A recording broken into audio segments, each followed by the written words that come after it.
paz do Senhor Jesus esteja no seu coração.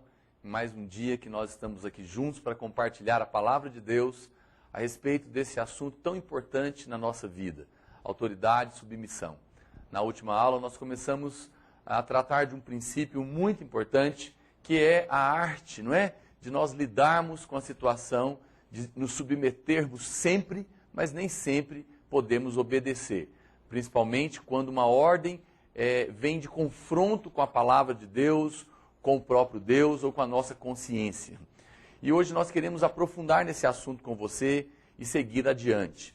Eu gostaria, no entanto, que antes nós orássemos, pedindo a Deus um coração aberto, um coração desejoso e faminto pela sua palavra, que nós possamos levar a nossa mente cativa à obediência da palavra de Deus e clamar por revelação. Esse é o que mais importa nesse momento, que haja revelação de Deus na sua vida. Eu quero convidar você então a fechar os seus olhos e vamos invocar o Senhor.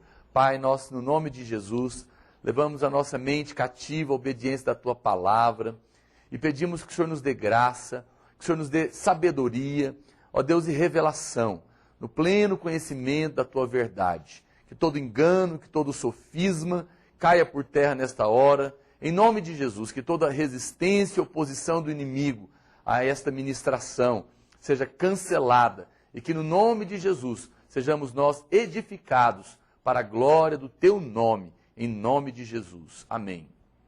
Nós tivemos dando vários exemplos na aula passada, quero ainda citar mais alguns casos da palavra de Deus em que as pessoas não obedeceram, mas se submeteram, né? E que são situações que muitas vezes nós estamos envolvidos. Então, um quarto aspecto, um quarto caso, né, que nós vemos na palavra de Deus, são os 3 jovens hebreus, Sadraque, Mesaque e Abednego, que eram os amigos ali de Daniel.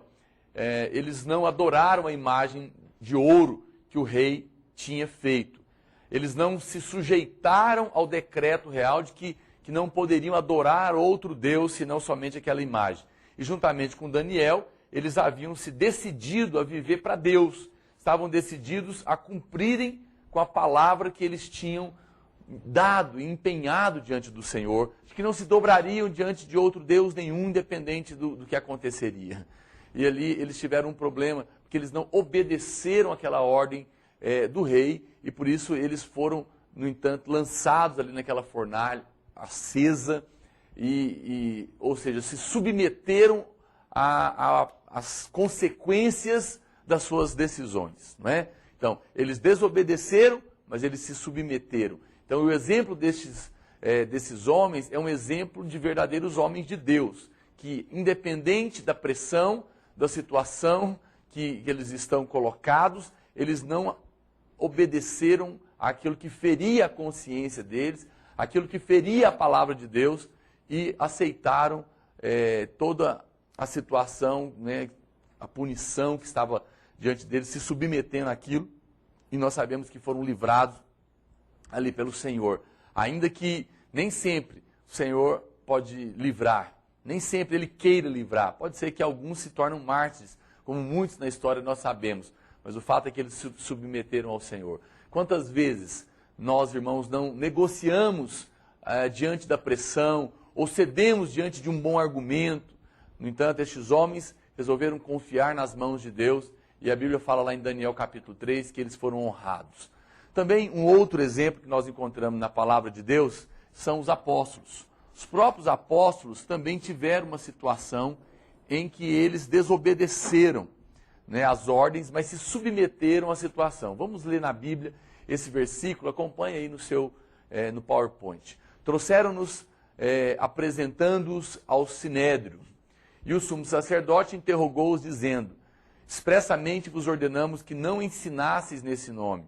Contudo, enchestes Jerusalém de vossa doutrina, e quereis lançar sobre nós o sangue deste homem.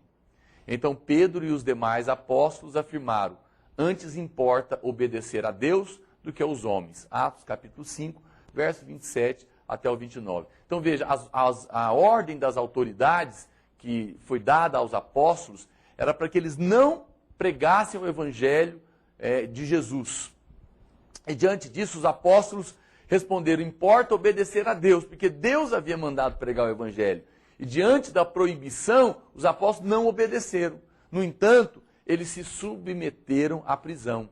Não obedeceram à ordem de não pregar, mas se submeteram à disciplina ou ao castigo, ao que a lei deles havia, o governador, né, o governo lhe havia dito que se eles desobedecessem, então eles teriam consequências. E eles sofreram aquela consequência. Então isso aqui está mais um claro exemplo de desobediência e submissão. Pregaram o evangelho em total desobediência às autoridades, mas se submeteram, não resistindo à prisão. E na nossa vida, nós devemos fluir nessa mesma coerência santa e de bom senso, né, de que a palavra de Deus ela é sempre verdadeira e absoluta e, portanto, ela jamais pode ser negligenciada. Mas nós devemos ser homens e mulheres de Deus suficiente para suportar as consequências das nossas decisões. Então, muitas vezes, pode acontecer de nós estarmos diante de situações onde estão aquela ordem dada por um governo, por quem quer que seja, que também é uma autoridade, ela está passando por cima da autoridade de Deus, da palavra de Deus ou da nossa consciência. Nesse momento, é necessário que nós tenhamos o posicionamento de desobedecer certas ordens que entram em conflito com a palavra de Deus, mas também aceitar, não é, a punição devida dos nossos atos. Isso é ser homem de Deus e nós precisamos sempre ter essa consciência de que às vezes nós vamos estar envolvidos da mesma maneira. Então, nós honramos os nossos pais, nós honramos a nossa liderança, nossos pastores, honramos os nossos governantes, desde que as suas ordens não se sobressaiam às ordens de Deus, desde que elas não firam as ordens da palavra de Deus e da nossa consciência. Então, é inevitável que mais cedo ou mais tarde nós teremos conflitos dessa natureza em todos os lugares onde nós estivermos. Nós teremos problemas em casa, teremos problemas com o governo e às vezes teremos problemas dentro da vida da igreja também. Nem sempre, no entanto, temos a garantia, como eu falei, de Deus intervir, como ele interviu lá com Sadraque, Mesaque e Abednego. A história do cristianismo é repleta de homens e mulheres de Deus que morreram porque não abriram mão de servir a Deus, de submeter unicamente a palavra de Deus, não aceitaram, não é, outras ordens que vinham ferir a palavra de Deus e foram mortos como mártires. Que o Senhor nos dê graça, tenha misericórdia de nós, para que nós possamos manter sempre essa santa coerência de homem e mulher de Deus e ficando sempre do lado da palavra de Deus. Eu me lembro que eu trabalhava numa multinacional antes de ser pastor e eu mantinha um propósito, obviamente, não é? Como um vencedor, num caminho assim de não mentir jamais. Você sabe que muitas vezes nessas empresas, as pessoas querem te forçar a uma mentira, aquilo, ali ou né, ali. E o meu patrão na época, eu me lembro que uma coisa simples, o telefone tocou e ele falou, atende e fala que eu não estou. Né? Uma situação, talvez eu poderia ter sido mais sábio, confesso. Naquele momento eu disse para ele, senhor, me desculpa, eu não minto, eu não posso fazer isso.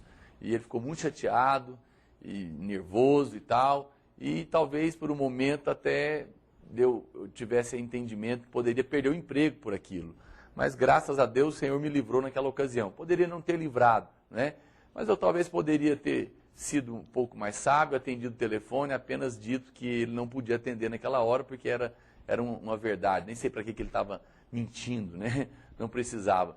Então, mas o importante é que você não pode negligenciar, não pode negociar a sua santidade quando uma ordem está ferindo a palavra de Deus. A pergunta, então, que nós deixamos aqui é a seguinte: até onde você está disposto a se submeter à autoridade soberana de Deus, à autoridade soberana da palavra e à consciência que o Senhor te deu? Até onde você está disposto a ir nisso?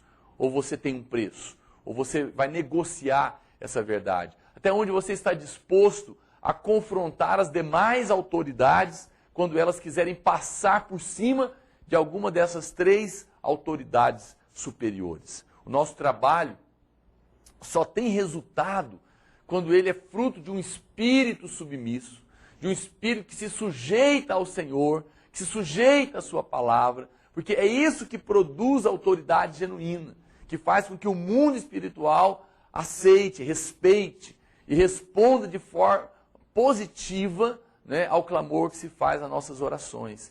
Se você não lida devidamente com esses níveis de autoridade na sua vida, não se posiciona devidamente, você não vai ter frutos.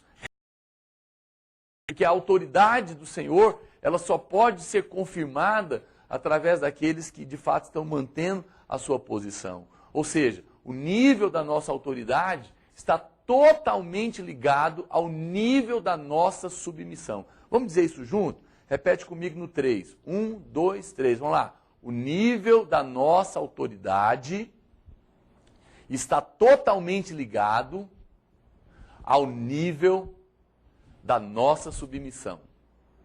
Uma coisa está totalmente ligada à outra. E isso precisa ficar claro para você. Amém? Então, dito isso, vamos avançar. Queria agora ir para o capítulo 4. Você pode acompanhar aí na sua apostila, não é? Agora nós vamos falar sobre esse santo equilíbrio que precisa acontecer, então. Que é também uma coisa ligada à questão da autoridade da submissão. Que é a arte de reclamar. Sei que parece, às vezes, estranho para você, mas reclamar não é necessariamente rebeldia, rebelião ou insubmissão.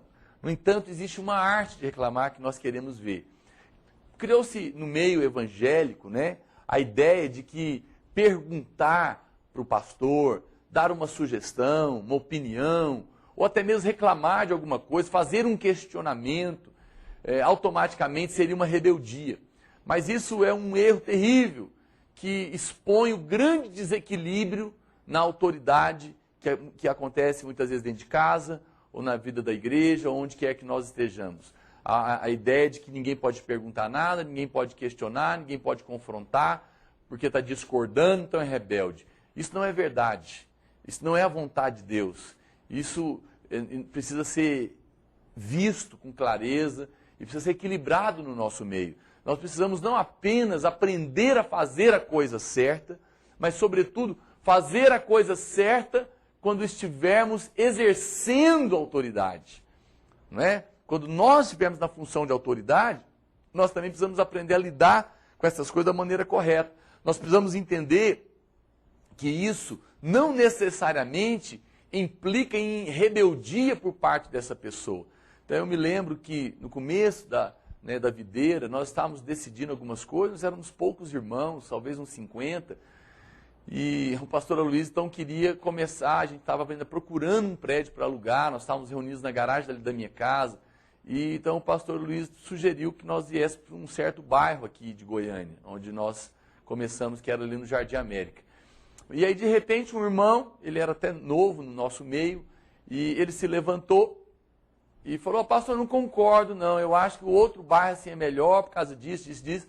Nessa hora, parece que todo mundo olhou para ele e falou: o que é isso? O que é esse rapaz rebelde se levantando contra o pastor? E depois nós viemos entender que não tinha nada de rebeldia, ele apenas estava discordando, ele apenas tinha uma outra opinião, outro foco, outra maneira de ver as coisas, e não tinha nenhum problema ele colocar aquilo ali, até porque ele fez com devido respeito. Mas às vezes na nossa cabeça ninguém pode discordar de nós, ninguém pode falar que não concorda, que tem uma outra opinião, ou fazer um questionamento, que muitos líderes já estão achando que aquela pessoa está em rebeldia, e isso é muito ruim. Isso produz um grande desequilíbrio no exercício da autoridade na submissão. Então nós precisamos de entender que isso não é. Essa atitude, né, esse tipo de pensamento tem produzido um tipo de igreja extremamente passiva, que aniquila o potencial dos membros, a riqueza que cada um tem dentro de si, que pode cooperar para a obra de Deus, que pode cooperar para o reino de Deus. E por isso a obra de Deus está padecendo em agilidade e alcance. Por quê? Porque às vezes nós temos pessoas preciosas no nosso meio, que têm ideias tremendas, que estão vendo coisas que nós não estamos vendo, e por um pensamento errado nosso, nós estamos tolindo, né, aquilo que de repente poderia ser bênção na vida da igreja. O questionamento é bom, abre o nosso entendimento para vermos aquilo que nós não estávamos vendo. Achar que qualquer pergunta, sugestão, reclamação ou discordância é um sintoma de rebeldia e rebelião e, portanto, deve ser tratada com dureza, a máxima possível, só produz aniquilamento e morte. Vai sempre cortar um canal de vida, um fluir, que poderia estar ali fluindo do coração daquele irmão e ser bênção para todo mundo. Morre a vida, mata a criatividade, a agilidade do corpo. Nós precisamos, então, ser cautelosos, avaliar melhor essa situação. As pessoas que se ofendem com um questionamento ainda têm uma liderança totalmente focada em si. Elas tendem a levar o problema para o âmbito pessoal. Fica parecendo que o irmão está contra ele, quando na verdade não tem nada a ver. Às vezes ele está discutindo a situação, mas quando você não tem esse entendimento, não tem maturidade, ainda é medíocre na sua liderança, você tem a tendência de levar as coisas para o âmbito pessoal e você então impede a agilidade, o fluir, a criatividade, a vida do corpo de Deus. Nós não temos que nos preocupar, não é, em defender a nossa autoridade, como eu já falei, porque se nós estivermos errados estamos. Qual o problema? Todo mundo erra, todos os líderes cometem erro, mas isso não tira a nossa autoridade. Isso não muda aquilo que Deus fez. O fato de repente, alguém mostrar que você, que é o líder, está errado, não vai desfazer a sua autoridade. E você deve ter a humildade de reconhecer que isso às vezes acontece mesmo. O erro não anula a autoridade que Deus nos deu. O que anula a autoridade é o pecado. O pecado, sim, tem o poder de destruir a autoridade que Deus colocou sobre a nossa vida. Mas o erro não. Errar faz parte do processo todo, né? E não diminui em nada aquilo que nós somos. É normal que quem está aprendendo a liderar, quem está exercendo a autoridade, está tomando decisões, cometa erros. E nesse processo de liderança, isso é normal, isso não remove a autoridade que Deus colocou sobre a sua vida. Agora, o pecado, sim, o pecado é uma tragédia na nossa vida. O pecado, ele nos separa de Deus, ele afasta, né, a autoridade devida que foi concedida a você. Esse, sim, nós devemos ter temor no nosso coração, mais do que nunca, ao lidarmos com essas situações. Mas nunca pensando que os nossos erros, os nossos defeitos estão tirando a nossa autoridade. Nós precisamos entender, então, algo muito simples. O quê? Se alguém é maior do que nós em Deus, então, e está debaixo da minha liderança, eu não preciso temer perder a minha posição com aquela pessoa. Antes, eu preciso aprender a trabalhar com ela, abrir espaço para ela, deixar que ela avance, que ela cooperar, para que ela desenvolva os seus projetos. Deixa eu falar uma coisa, tem pastores que têm equipes medíocres a vida inteira, porque eles são medíocres. Porque as pessoas maiores em Deus, às vezes que são maiores do que nós, que são maiores do que eles, tentaram estar ali, mas foram tolhidas com medo que aquele pastor tinha de perder a posição dele. O que é isso, irmão? Se você está em qualquer lugar, foi porque Deus te colocou, porque não há homem nenhum, não há nenhum de nós que é capaz por si mesmo e para merecer alguma posição. Se nós estamos ali é porque a graça do Senhor nos alcançou, porque Deus nos colocou naquele lugar. Não tem outro motivo, não tem outra razão.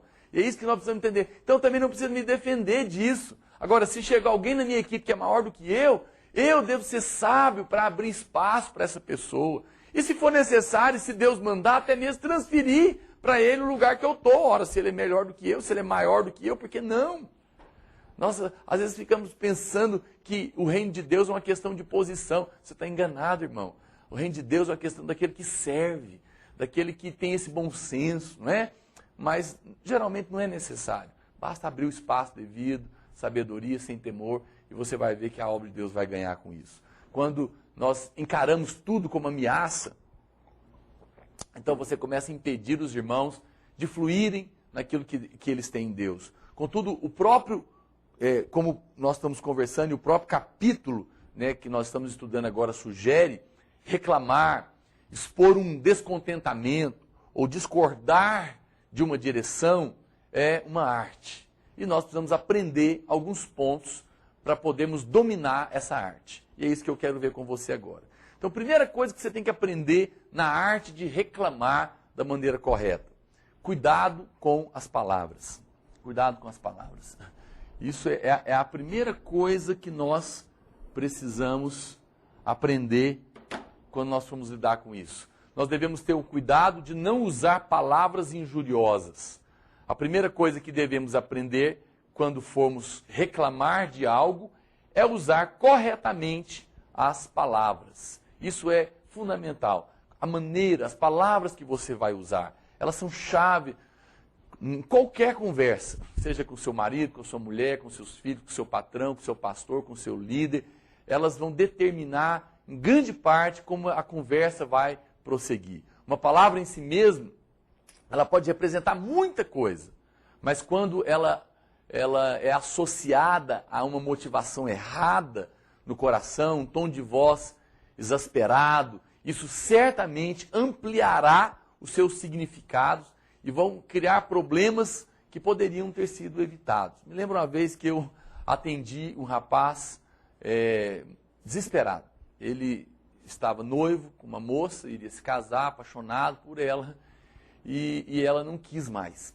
Não queria, ele tinha tentado de todas as maneiras, então ele veio clamando, desesperado: pastor, por favor, me ajuda, nós brigamos, e agora ela não quer se casar comigo mais, e se você falar com ela, tem certeza que ela vai voltar atrás, porque ela gosta de mim, e tal. Mas o que aconteceu, irmão? Não, nós brigamos, tá? Eu chamei a irmã para conversar. Irmã, vamos ponderar, avaliar, você não gosta dele? Eu gosto, pastor. Mas por que você não quer mais? Ela falou: pastor, porque ele me disse uma coisa que eu não consigo lidar com isso. Eu falei: o que foi? Ele falou: naquele dia, naquela briga, ele falou para mim que ele ia vingar aquela situação e que ele ia me deixar no altar no dia do casamento. Aquela palavra foi uma coisa terrível. Ele tinha pedido perdão, ele tinha se arrependido com lágrimas diante dela, mas ela foi uma palavra terrível demais para uma mulher. Ela disse: eu não quero correr esse risco, eu não aceito isso, e ele perdeu o casamento com aquela moça. Você vê, palavras erradas, ditas de maneira errada, para a pessoa errada, na hora errada, destruíram aquilo que era um sonho no coração dele. Como é sério isso? E se nós sabemos lidar com essas coisas, nós podemos evitar muitos problemas. Um filho não precisa desrespeitar o seu pai. Um discípulo não precisa ofender o seu líder.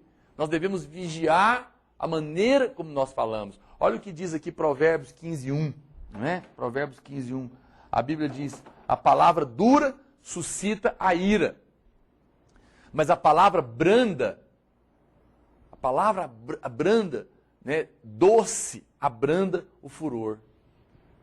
Então, nada melhor do que uma palavra doce para aplacar a ira de alguém que está nervoso. Mas a palavra dura, ela suscita a ira. Ela levanta coisas que às vezes não precisava de ser levantada.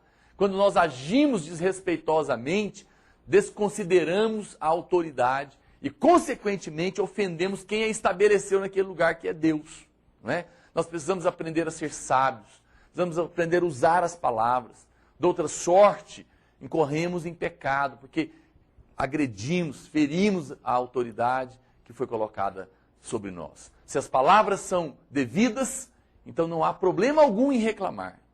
Se são palavras corretas, não tem problema de criticar. A Bíblia apresenta argumentos para isso, e nós podemos ver sem medo. O maior exemplo de reclamação devida foi a forma como os apóstolos trataram a questão das viúvas helenistas que estavam sendo esquecidas na distribuição das cestas básicas. Então elas foram reclamar, né, lá em Atos, no capítulo 6, versículo 1 até o 4. Então a gente vê aqui o primeiro exemplo da Bíblia de reclamação devida.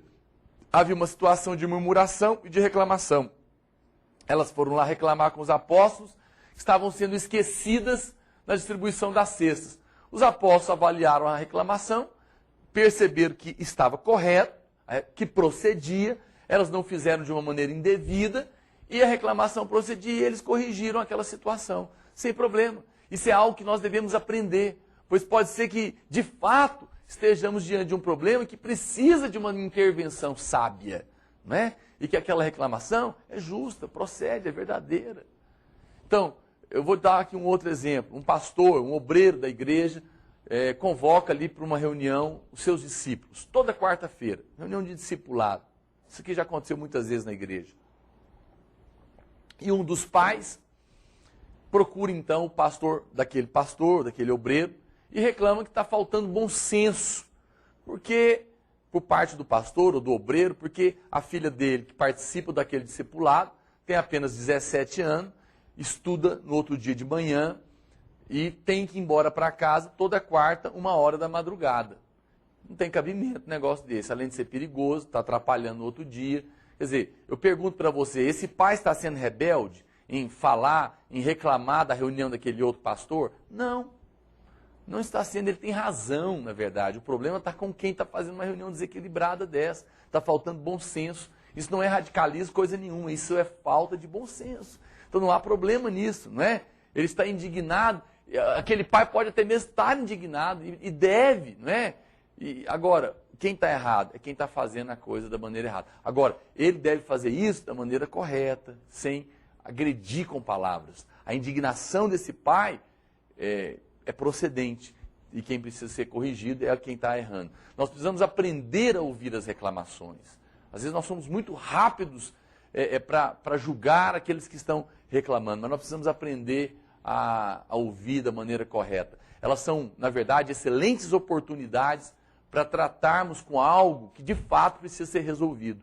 Os apóstolos então ouviram a reclamação, ponderaram e resolveram o problema. O objetivo final de tudo isso que nós estamos compartilhando é ensinar para você, meu irmão, que independente do tipo de reclamação que alguém vá fazer, ela deve ser feita com zelo, deve ser feita com cautela, tendo em vista o uso correto e adequado das palavras.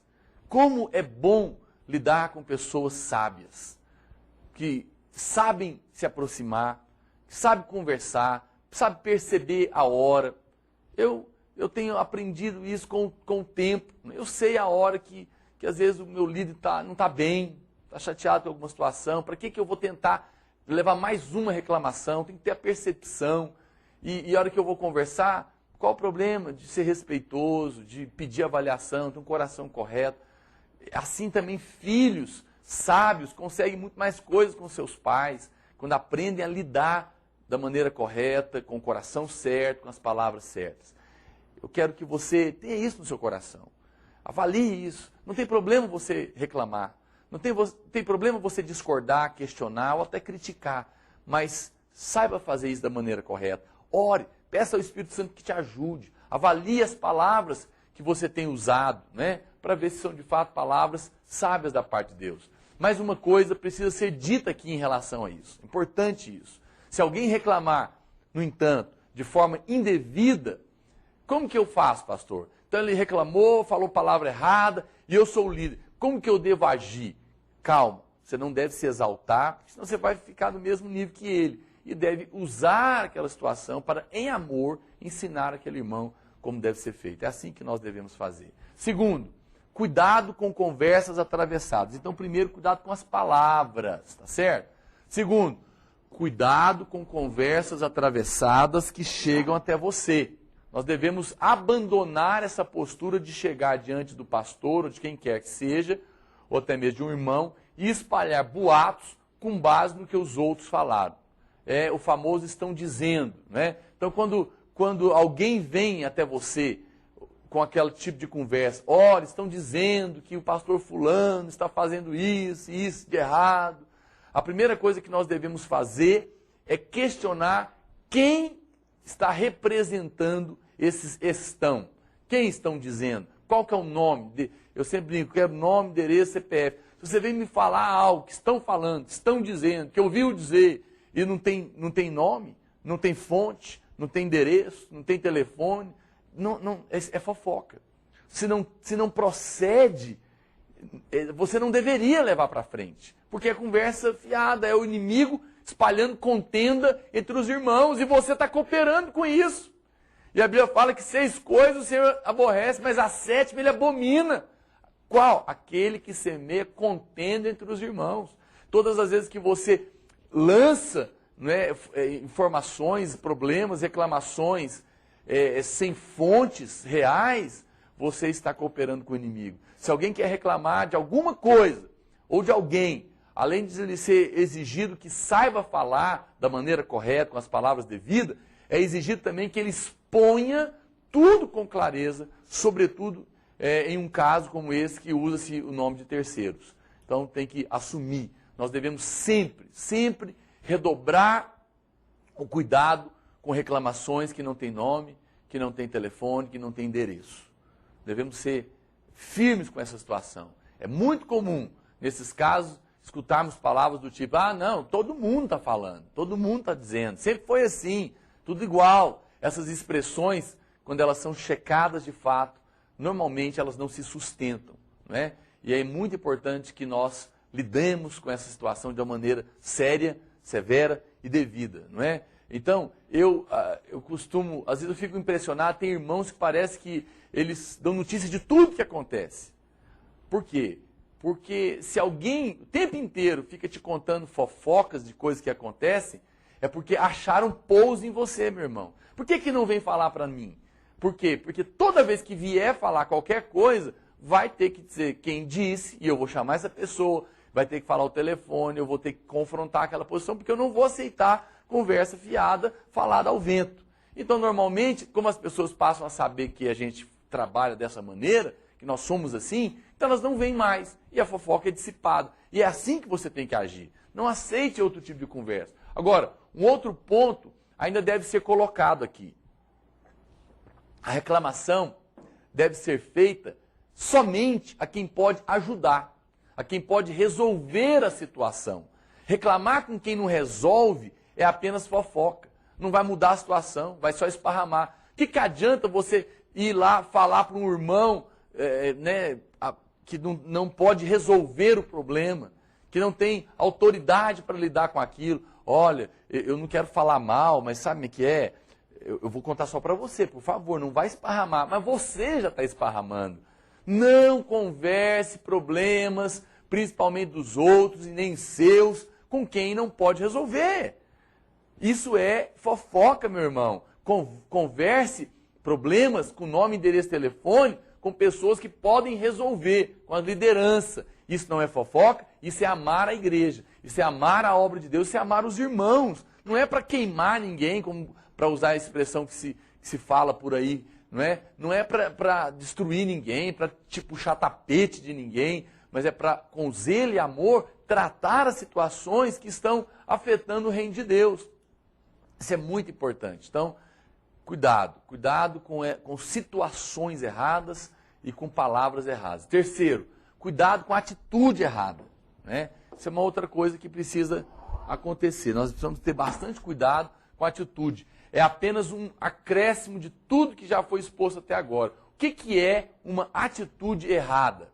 O que é uma atitude errada? Bem, se uma pessoa vier a nós e nos dizer que ouviu algo, e ao ser questionada sobre quem falou, ela se omitir e se recusar a dar o nome, então essa atitude é errada.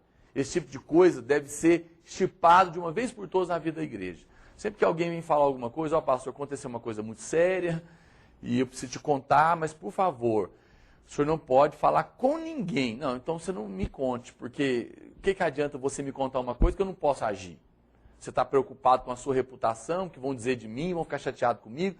Então, se você está importando mais com o que o homem vai pensar de você, ou como vai ficar a sua amizade com o homem, do que com Deus e com a obra de Deus, então você não está amando o reino de Deus e está querendo só fazer uma fofoca. Então eu não aceito. Eu não aceito conversar nada que eu não possa tratar. Senão, não vai resolver coisa nenhuma, né? E a gente tem que cortar isso na raiz. A verdade é a verdade. O que é. Se nós erramos, nós precisamos ser corrigidos, precisamos ser disciplinados. Qual que é o problema? E tudo isso deve ser feito em amor. Mas se não houve erro, tudo será esclarecido e devidamente resolvido. Então não temos que ter medo disso, até porque na tua luz vemos a luz. E não há nada encoberto que não se manifeste na presença de Deus. Se nós somos uma igreja que ora, que coloca a vida e os membros diante do Senhor, então, seja lá o que for, vai vir à tona. Nós devemos abandonar essa postura no meio da igreja e alcançar a hombridade, a retidão de caráter, né, e conversar de forma apropriada, com as palavras certas, no lugar e no tempo oportuno, com as pessoas devidas. Isso é fundamental se nós queremos ser de fato uma igreja de vencedores. Verdade é isso. Se nós erramos, é só corrigir. Mas se não houve erro, vai ficar tudo certo. Temos que abandonar, né, essa situação. Quarto, não reclame por reclamar. Não reclame por reclamar. Dê sugestões válidas e de bom senso. Isso é uma outra coisa muito importante.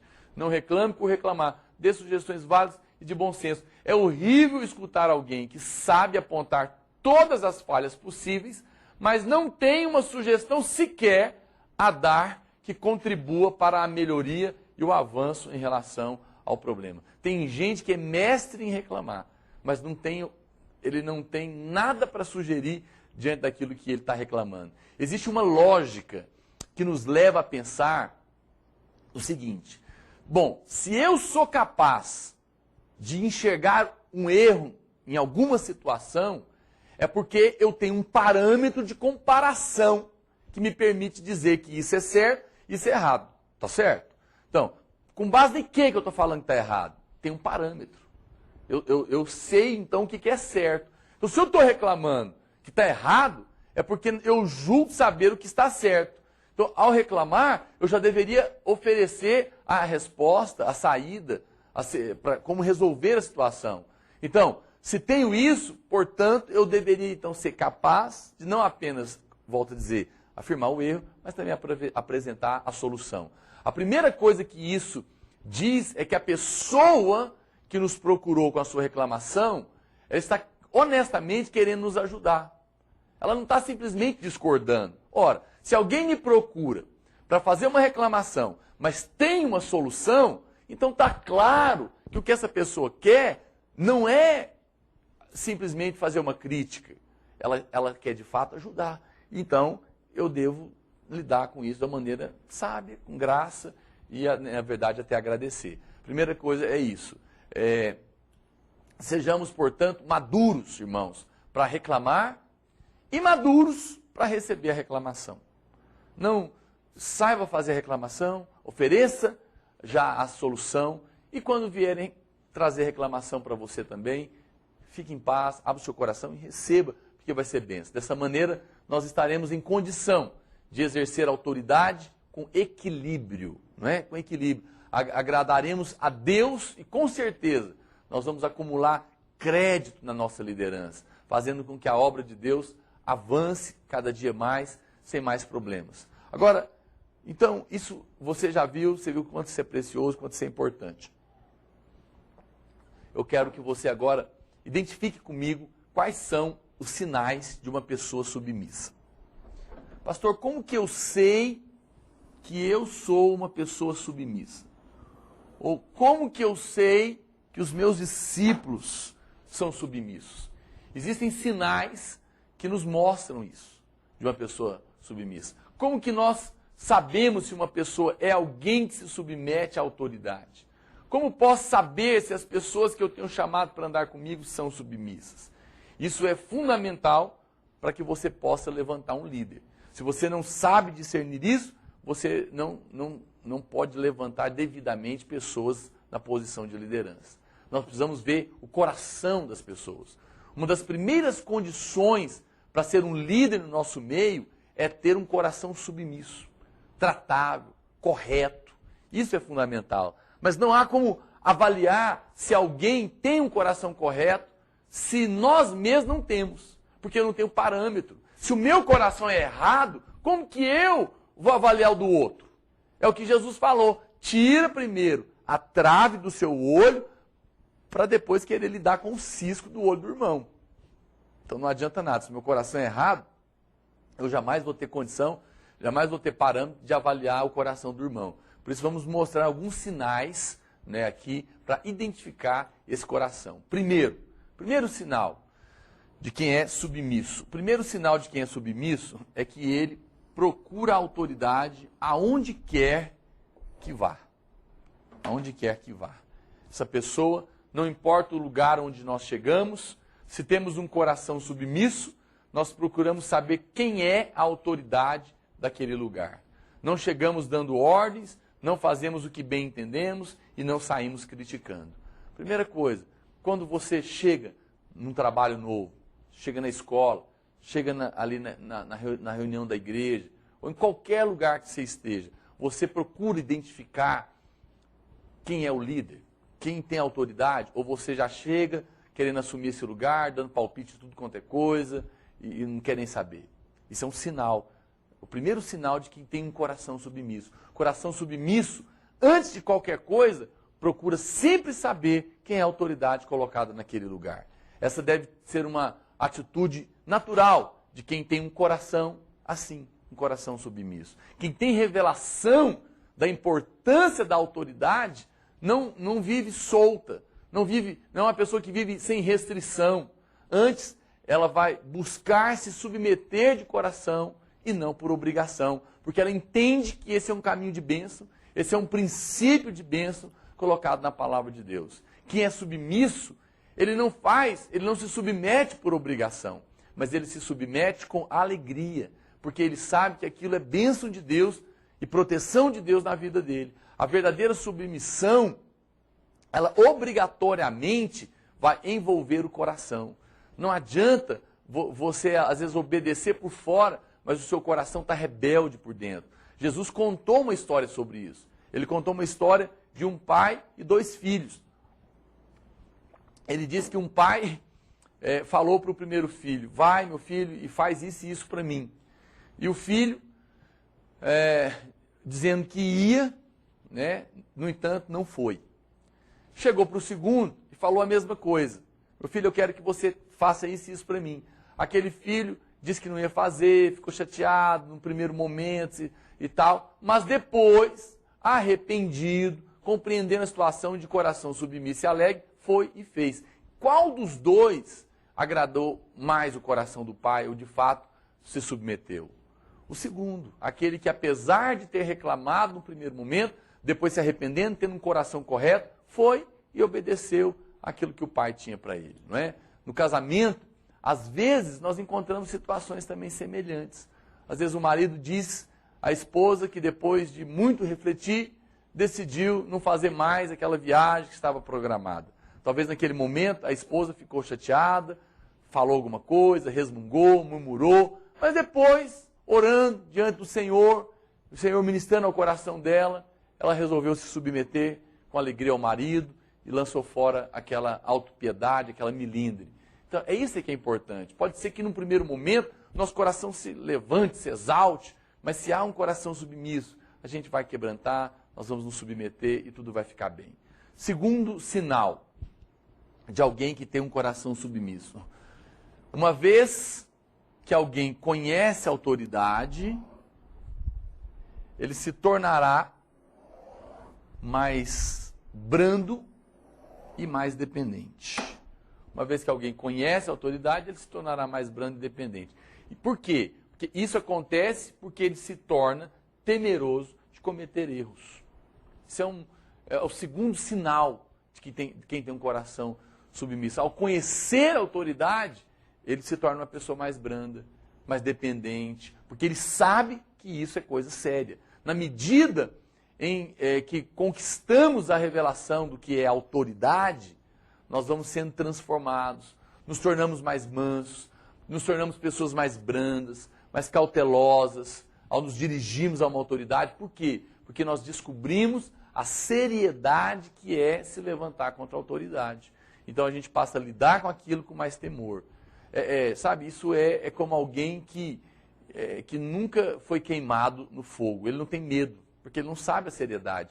Mas quem pôs a mão lá e se queimou, vai lidar com aquilo de uma maneira mais séria, devida, com mais temor. Pessoas que por qualquer motivo se iram, se levantam com gritaria e violência, elas não têm revelação da autoridade e muito menos têm um coração submisso. Se alguém se levanta de uma direção, diante de uma direção contrária, diante do tratamento que está ali diante dele, diante da repreenda que foi dada a ele, e começa a confrontar a autoridade, ela está desmascarada.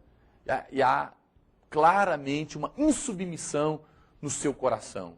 Se isso tem acontecido com você, se essa é a sua história, hoje é dia de você avaliar, de você parar, de você meditar, de você se arrepender, de você voltar para o Senhor, falar: Deus, tem misericórdia de mim, muda o meu coração, Eu não quero ter esse coração desse tipo, não é? A revelação da autoridade, ela confere ao homem um domínio próprio. Quando você tem revelação e entendimento da seriedade que é lidar com autoridades colocadas por Deus na nossa vida, você vai, então, ser um homem que tem domínio próprio. Você vai aprender a domar a sua língua. Você já viu pessoas que, de repente, elas estouram e fazem o que dá na cabeça, e depois elas falam, não, é porque eu estava nervoso. Eu quero falar uma coisa para você, meu irmão. Deus quer saber quem você é nessa hora, na hora do nervosismo, na hora que a coisa aperta. É essa hora que você se mostra. E é nessa hora que quem tem revelação da autoridade, ainda que tomado às vezes de indignação, ele vai ter domínio próprio, ele vai segurar, porque ele sabe que depois a coisa vai ser pior. A situação vai piorar para ele, não é? É aquilo que eu falei, quem já foi queimado tem revelação do poder do fogo e teme ao fogo. A revelação, ela produz frutos de mansidão, produz frutos de dependência. Isso é importante. Terceiro ponto, terceira coisa que mostra quem é que tem um coração submisso. Aqueles que conhecem a autoridade, eles não gostam de ser autoridade. Sei que parece estranho isso. São pessoas que não têm qualquer prazer em dar opiniões ou controlar os outros. Por quê? Porque ele sabe que para aquele a quem muito foi dado, muito será cobrado. Quem não tem revelação, quer mandar. Mas quem sabe a seriedade que é exercer a autoridade e que vai dar conta de todas as suas decisões diante de Deus, e que isso é muito sério, que Deus não vai te ter por inocente, você não vai querer normalmente ocupar esse lugar. Eu fico vendo esse movimento feminista, que coisa mais tola, que coisa mais cega. Se aquela mulher que quer igualdade de posição ao homem, que quer mandar na casa dela, no marido dela, se ela soubesse a seriedade que é exercer a autoridade, ela jamais iria querer. Tem gente que fala, não, para o homem é muito fácil, ele é o cabeça, para a mulher é muito mais difícil. Mas você está cego ao dizer isso. Porque para a mulher, a Bíblia apenas diz ser submissa ao seu marido. Mas para o homem, ela diz, trate a mulher como Cristo tratou a igreja, dando a vida em favor dela. E você vai prestar conta diante disso. Então, quem tem revelação de autoridade e submissão, normalmente, ele não quer ficar procurando posições de autoridade, não. Ele só vai estar ali porque Deus mandou. Ele vai por obediência. E não porque ele está procurando isso, porque ele sabe que é uma responsabilidade muito séria. Quando os apóstolos procuraram Jesus para lhe pedir se assentariam à sua direita ou à sua esquerda ali no reino, Jesus lhe disse que eles não sabiam o que eles estavam pedindo e que essa posição de autoridade não competia a ele. O Senhor mesmo falou para eles, olha, vocês não sabem o que vocês estão pedindo. Vocês podem beber o cálice que eu estou para beber? Ah, podemos, bebereis, mas sentar à minha direita não compete a mim. Ou seja, Jesus estava falando, vocês acham que eu estou na posição de autoridade de graça, mas é porque vocês não sabem o cálice que eu estou para beber por causa dessa posição de autoridade.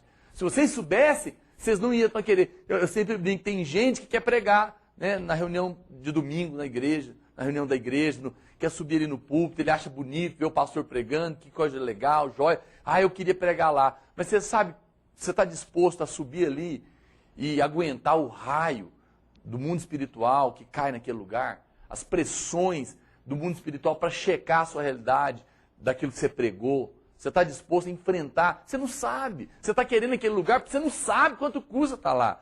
O dia que você souber, talvez você não vai querer mais. Né? É assim que funciona. Em outras palavras, Jesus, né, naquela situação, estava dizendo a eles que eles não sabiam qual que era a autoridade, que soubesse, não é? Isso é tão precioso. Ai de quem assume posição de autoridade, porque essa posição,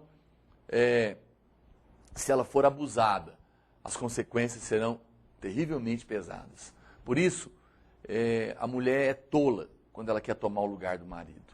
Pode ter certeza que a submissão é muito melhor, porque você está guardada e se você se submeter, Deus vai lidar com o seu marido e vai honrar você. A Bíblia fala que aquele que não sabia nada, no dia de acertar contas com Deus, vai receber poucos açoites.